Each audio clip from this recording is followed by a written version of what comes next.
Hi folks, I'm Dave. Hope you're all suitably caffeinated after your break because I have a lot of stuff I need to get through in this session. Don't worry about taking photos or anything like that. Slides will be made available after the session. And sorry I'm not actually with you today. A combination of limited travel options into London and train strikes kind of got in my way. So all about containers and containers on AWS. So containers have a relatively illustrious history. Docker sprang on the scene about 6 years ago and everyone went, wow, this is cool. But obviously they actually have been going back to mechanisms of isolating runtime environments within operating system instances all the way since Unix v7, and there's a reasonably straightforward lineage from there to containers as we know them, with some interesting offshoots like Solaris zones. Yes, I used to work at Sun. In terms of how they actually sit together, I assume this is something that you've probably mostly seen before, where you where you can compare and contrast your classic single OS with multiple apps running on it to guest OSs on top of a hypervisor, often running a mix of applications, but normally one principal application, and then moving to containers where you have a separate abstraction layer in that actually abstracts you separate runtime environments on top of your operating system. We've actually done something slightly different again in our Firecracker environment, which is available open source on GitHub, in that we've pretty much got rid of the OS layer to enable you to run containers straight on top of a hypervisor with some extra I/O on the side. If you want to look at Firecracker, we've open sourced the thing. It's an interesting project to go look at. And we actually use it both on our Lambda environments these days and also our Fargate environment.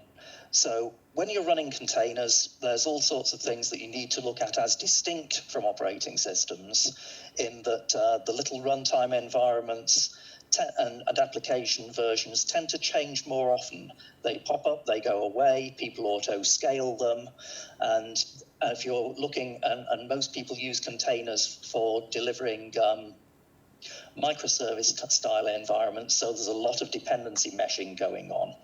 Obviously, as mentioned, you're normally sharing an operating system, which means you're sharing an operating system kernel and also networking and also a networking stack to go along with it. And there's different ways of addressing this, which I'm going to be going into. Now, in AWS, you've got a few options. So ECS is just essentially our version of Docker. You can run that up on either EC2, which is just a regular hypervisor-based operating system where you're root, or you can use a new service that we've got called Fargate, which enables you to just actually run containers themselves, and we look after the operating system. So the big distinction is that on EC2, you get to actually choose your operating system base image and configuration around that. Fargate, we do that bit for you and just look after the container. The second option for orchestration is Kubernetes via our EKS service. Again, you can run that up on EC2. You can't actually get Kubernetes management on Fargate yet. We actually are working on it at the moment. And the reason why that's got a number 32 on it is that we've actually made our containers roadmap public. We've actually put the thing up on GitHub.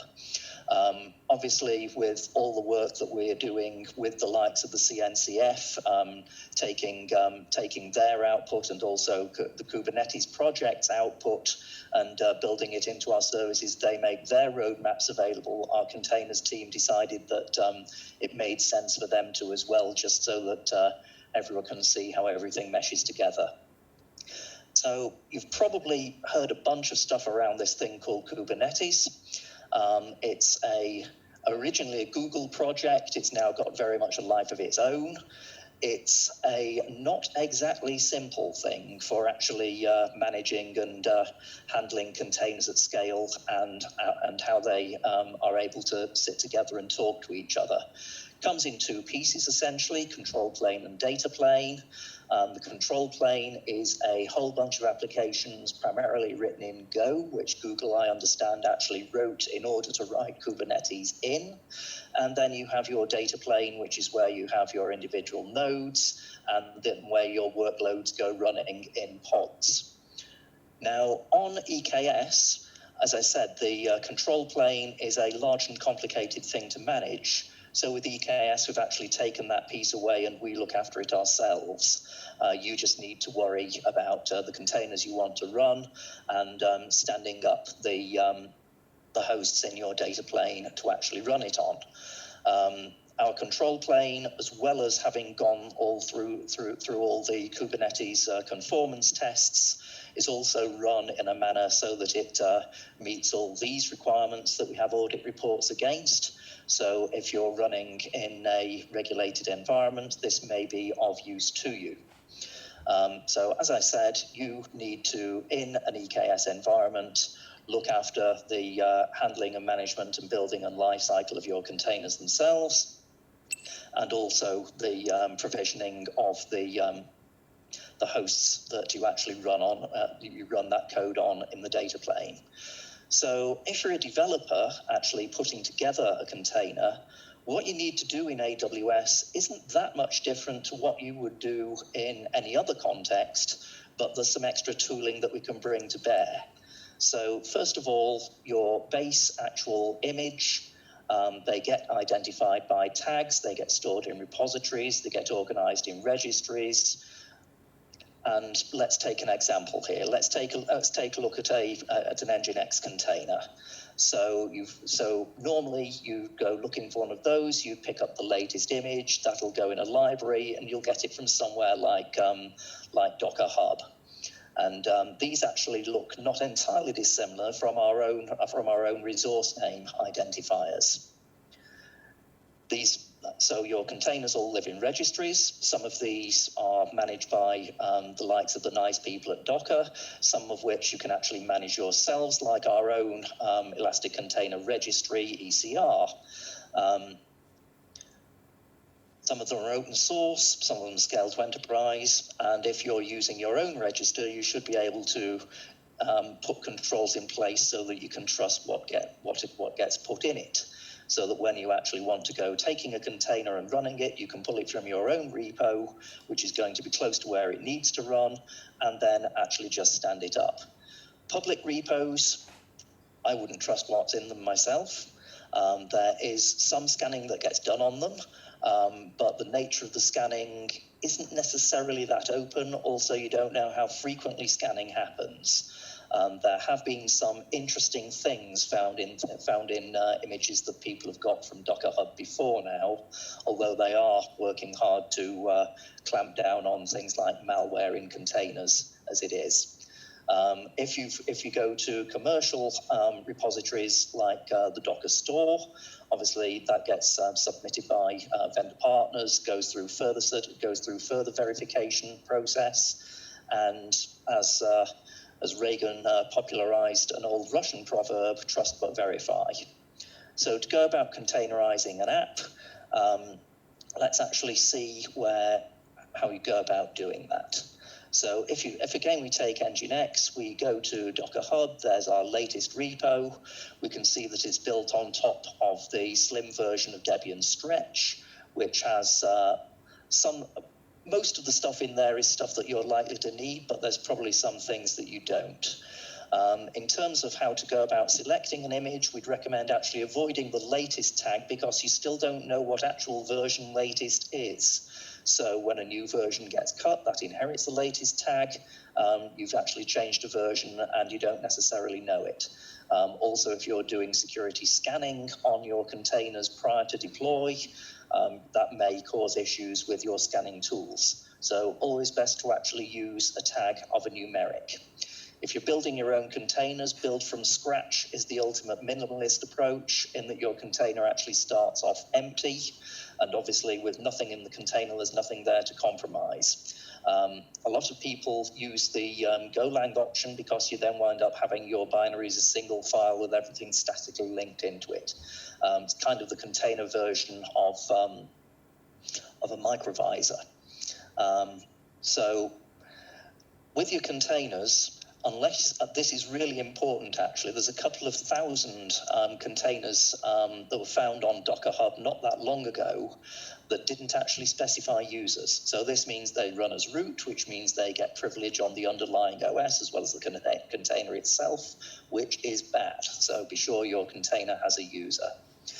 Obviously, you need to ensure that your code is security-minded. You don't want to go hard-coding any credentials into your containers, and we actually provide some tooling that helps with that. We've got two options. One is Secrets Manager, the other is Parameter Store. Each can take a secret, whatever your credential may be, of up to 4K in size, which is plenty large enough for an RSA 2048 private key. Obviously, you want to go putting your containers through a CI/CD process, which includes application security review. You can also use our encryption SDK and indeed other AWS SDKs to enable your containers to go making AWS API calls, which is what you're going to need to do in order to use Secrets Manager and Parameter Store. So to use Parameter Store as an example here, if you give your container, that should actually be ECS there rather than Lambda. Typo on my part, I can fix that afterwards. If you just give it these parameters and ensure that it has this policy, then you're able to actually use Parameter Store to go and take an RSA private key that's been put into it, encrypted using the secure string flag and KMS private key with this key ID, and actually go substituting it into a shell command where the contents of the curly brackets here get expanded out into the key, to then go retrieve the key, put it in all the places that you'd expect Apache to want it, and then you can go start your server up again, it doing this based on whether the entity is tagged as a web server. When you go about actually building your containers out, each Dockerfile command is an individual layer. There are ways and means of reducing them. You probably don't necessarily want to go maintaining multiple Docker files unless you're building multiple versions of a containerized app that's using the same tooling.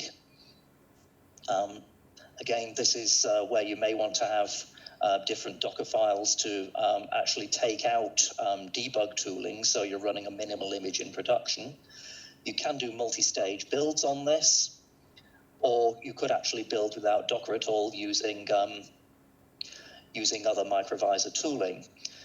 Obviously, in the deployment process and also in the build process, people make mistakes, so there's ways and means to deal with this. And in terms of automating continuous integration and continuous deployment pipelines, this is something I actually covered in my presentation at last year's AGM.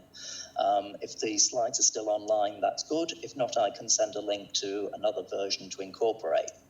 So normally, you just take your source, you build it, you'd store the image. Obviously, at your source, you have the opportunity for doing static analysis and linting of your code.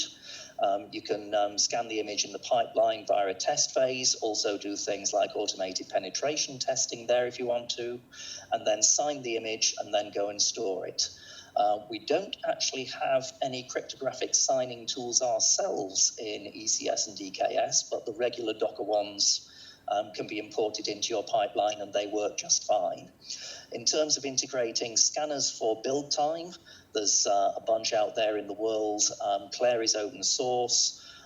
Twistlock and Trend Micro are available in the AWS marketplace. There's also runtime scanners. Aqua is also available in the marketplace as well. And here's a few more container-focused AWS marketplace partner solutions offerings. So you've built your container, now you're in ops, your friend in dev has just sent you a new image. What are you going to do with it? Check the file from the source, validate the build pipeline, check the scan results, and go make a runtime.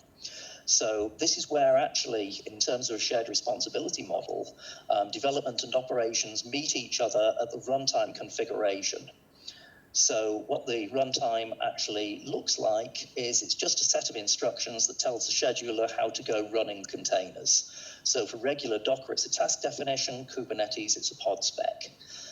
In terms of what you can do to add security to this, when you start looking at the kinds of capabilities that you have in SELinux, most containers clearly don't need root. You don't want them having root. You don't need to SSH to a container. You would just take the container away and build a new one, and go and actually do any evaluation of what might be going wrong as in a scratch image in the build cycle. So you can actually go dropping unnecessary capabilities. Docker drops a bunch of them for you. And this means that should somehow your application get compromised, it reduces the ability of your attacker to do anything useful. Namespaces are used primarily for separation of sparse resources like process IDs and network information between different containers running on the same base image, in order to actually prevent unnecessary communication to do them. Docker uses namespaces extensively, and it's one significant part of container isolation. This also is the main thing that it's done relatively recently is actually give you sparse user IDs. So you can have user IDs that are effectively the same across multiple containers, and they don't wind up mapping to each other. cgroups came out of SELinux primarily for limiting the ability of containers to access hardware, and also their ability to use hardware as a means of covert channel communication between each other. So you can use cgroups to further isolate your containers from each other, and also set resource limits so that you don't wind up having one container taking over the whole physical capability of a machine. So again, this is something that Docker does by default. You can tune it as you need to with soft and hard limits.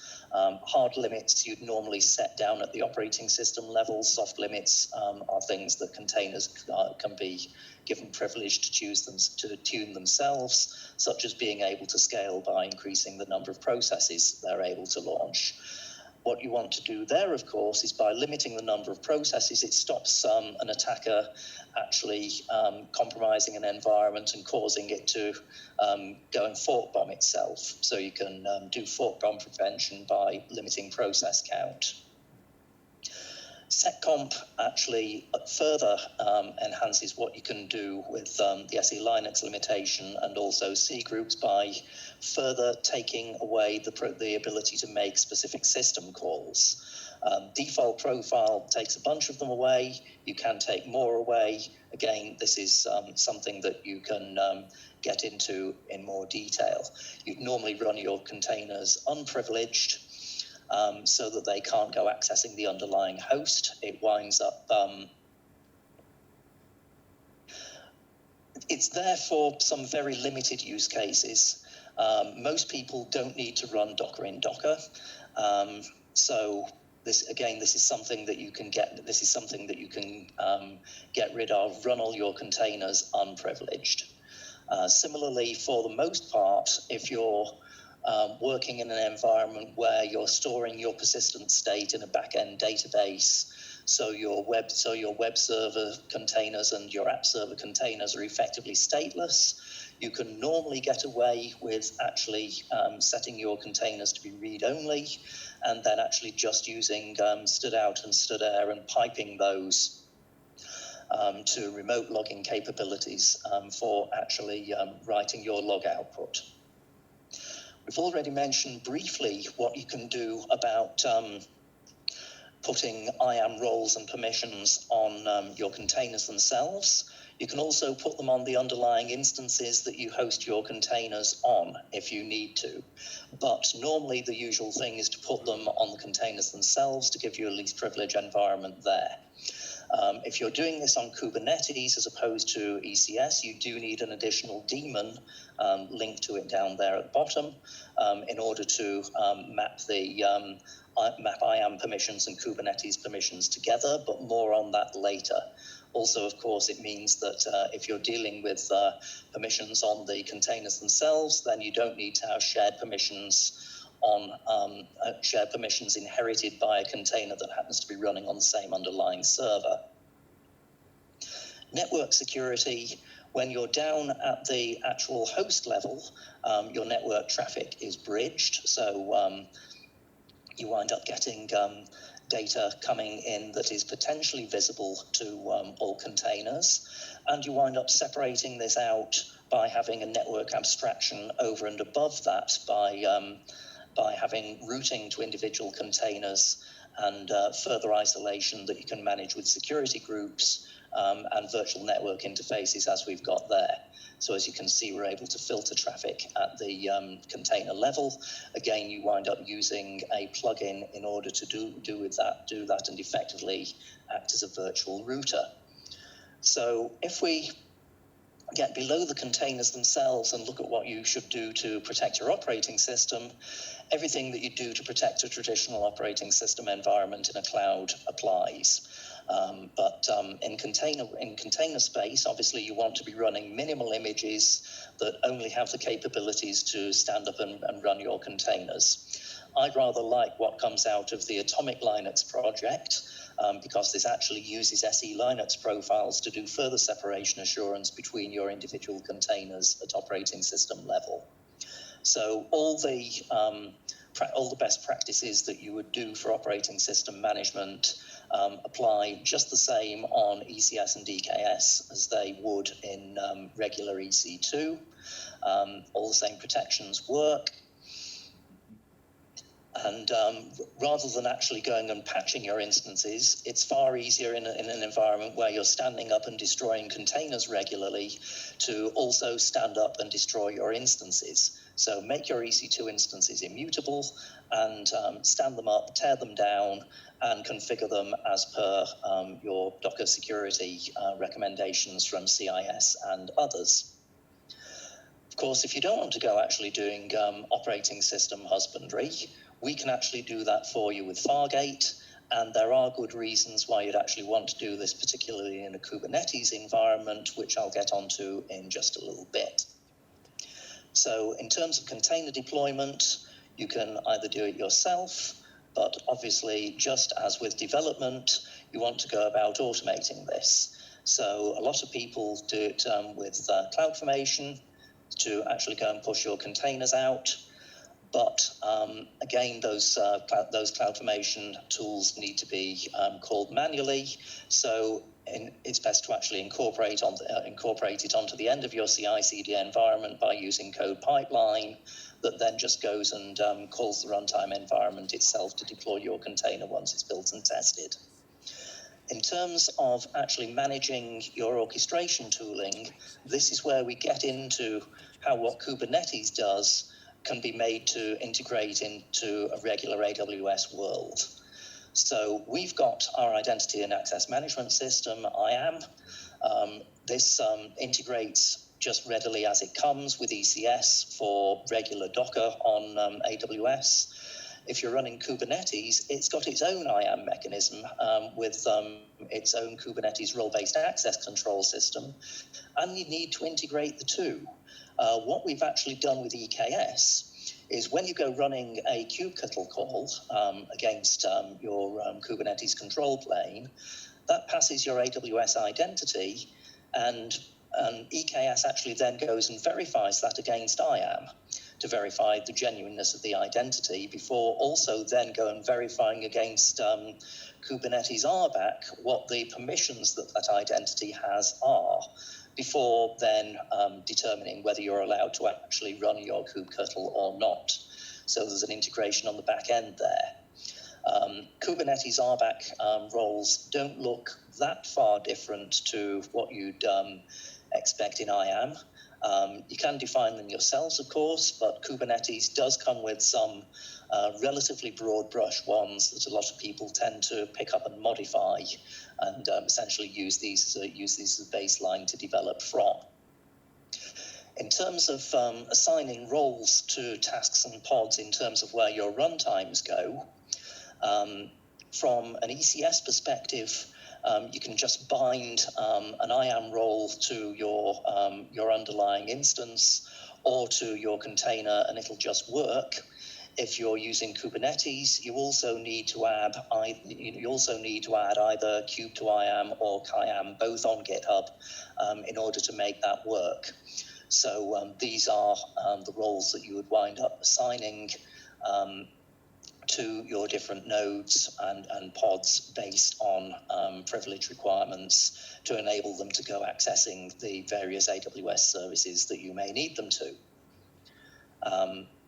So again, you can do this either with roles on the instances themselves or on the containers. Hi, Dave. It's Lee. We're just starting to run out of time a little bit now. Is there any other key messages you'd like to get across at this point? Yeah, just a little bit. I'm nearly done actually. Logging, you can do CloudWatch logs out of Kubernetes, although you do need to turn it on manually. You do need to configure both Kubernetes network policies and security groups, but security groups can give you the ability to further microsegment. EKS by default makes your control plane endpoints public. You want to specify that they're private by default. And also, when it comes to separating workloads, you may actually want to go running entirely separate clusters for separating different layers of workload. So as Kubernetes itself gets updated pretty frequently, we can do that for you. We can deal with the heavy lifting on that if you run EKS, and also you don't need to update your nodes so much if you're running on Fargate. The cluster separation mitigates risks around certain security issues that have happened with Kubernetes in the past, and I've already mentioned what you can do with parameter store and secrets manager versus Kubernetes secrets capability. You can't use Kubernetes own secrets outside of Kubernetes, whereas you can with the other two. What you do get, which is really neat, and unfortunately I don't have time to talk more about with Kubernetes specifically, is admission control, but that's something I'm going to need to leave for another time, unless you want to go reading up on Open Policy Agent, which is one of the neater ways to actually do that, essentially doing sanity checking and pre-filtering and mutation of API calls to the Kubernetes control plane when you make them. Essentially acting much like a slightly turbocharged IAM purely for Kubernetes. In terms of the projects that we have sight of and are a little bit involved with, these are all different container security toolings that CNCF and others do. And I'll leave it there. Thanks.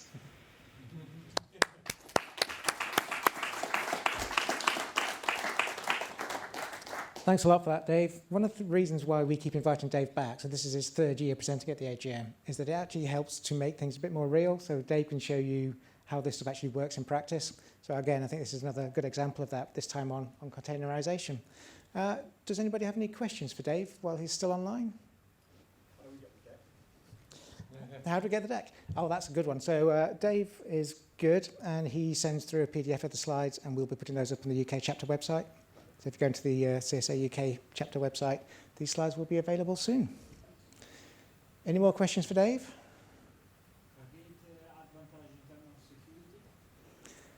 Any security advantages to using containers? No, if you're using Fargate, what you gain in terms of security? Oh, okay, so if you use Fargate, are there any advantages in terms of security?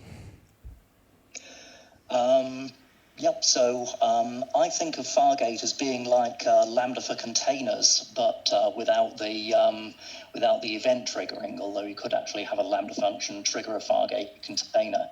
The main benefit is that you don't need to do your operating system husbandry on the underlying instance.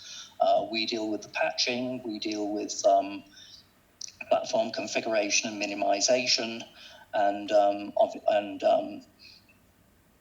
yeah, essentially it's less to manage, which gives you more bandwidth in your team to focus on application security.